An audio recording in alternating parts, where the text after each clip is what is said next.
জেতায় team হোটেলে টাইগারদের উল্লাস। না থেকেও ছিল বাংলাদেশ, হোক না তা অস্ট্রেলিয়া ইংল্যান্ড দ্বৈতরথ। বার্মিংহামের এই ম্যাচের হার জিতের উপরেই যে নির্ভর করছিল মাশরাফিদের সেমিফাইনাল। চ্যাম্পিয়ন্স ট্রফিতে বাংলাদেশকে টিকে থাকতে হলে হারতে হবে অস্ট্রেলিয়াকে, এই ছিল সমীকরণ। বাংলাদেশের কোটি ক্রিকেট ভক্তের প্রার্থনায় ছিল তাই ইংলিশদের জয়। ক্রিকেট ঈশ্বর শুনেছেন সেই প্রার্থনা, দুহাত ভরে দিয়েছেন বাংলাদেশকে। ইংলিশরা অস্ট্রেলিয়াকে হারিয়ে দেওয়ায় সেমিফাইনালে উঠে গেল বাংলাদেশ। আর সেই টাইগারদের টিম হোটেলেও খুশির বন্যা।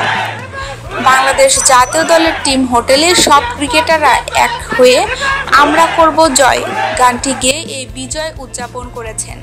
সেই ভিডিও আবার মুশফিকুর রহিম ও তাসকিন আহমেদ তার ফেসবুকে দিয়েছেন। আমাদের নিউজটি ভালো লাগলে নিউজটি অবশ্যই আপনার বন্ধুদের সাথে শেয়ার করবেন এবং স্পোর্টসের নিত্য নতুন নিউজ পেতে আমাদের চ্যানেলটিকে সাবস্ক্রাইব করে আমাদের সঙ্গেই থাকবেন। ধন্যবাদ সবাইকে।